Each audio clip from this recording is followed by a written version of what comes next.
Welcome to video number 6 of your gateway to exporting to Japan. We will talk about how to create your export compliance plan.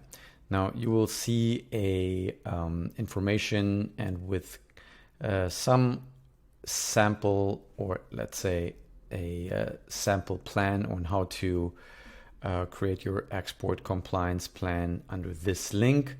But the main part is that the 3 main reasons why you want to create an export compliance plan is: number 1, to have your employees and everybody that is involved in export on the same page in terms of what you can and cannot do.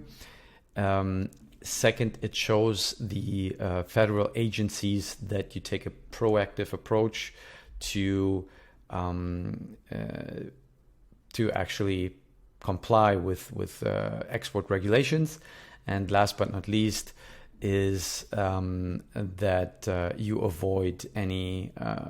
help avoid any penalties for not following export compliance. So this is something that I recommend doing if you want to be 100% sure that you are not only compliant, but your whole team actually knows about it, and you want to avoid any issues in the future.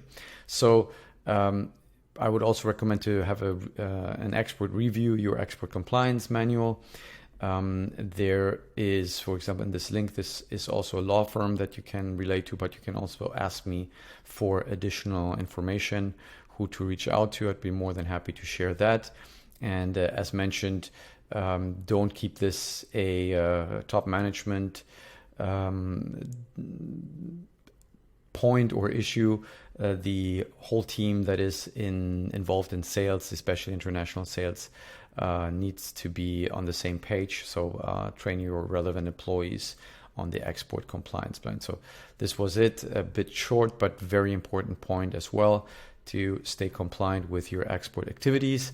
In the next video, we will talk more about Japan-related regulations and market adaptation.